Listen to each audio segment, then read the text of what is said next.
Tunayo furaha kukujulisha kuwa kwenye wilaya yako tunakabidhi jumla ya madawati 500 yenye thamani ya shilingi za Kitanzania milioni 48,860,000 kwa shule 4 za sekondari na shule 12 za awali na msingi za tarafa ya Kipembawe wilayani Chunya.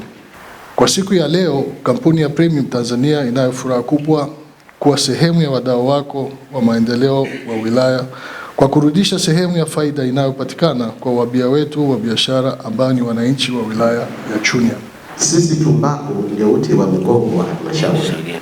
Tumekusudia mwaka huu twende tupambane mpaka tufikie kama bilioni 15 za kukusanya kwa mwaka huu. Tunataka kutumia sekta hii ya tumbaku kutekeleza vizuri agizo hili la serikali.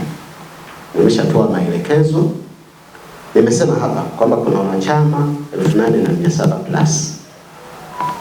Ili kundi kwenye msimu huu wa tumbaku, tunapokuja kuuza tumbaku, hii component ya bima ya afya kwa wote nataka iingie hapo.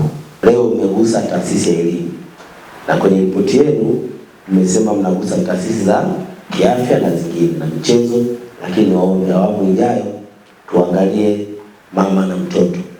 Chunya tuna changamoto ya mama na mtoto. Kuna majengo yameanzishwa huko kwa hao wakulima ambao wako huko.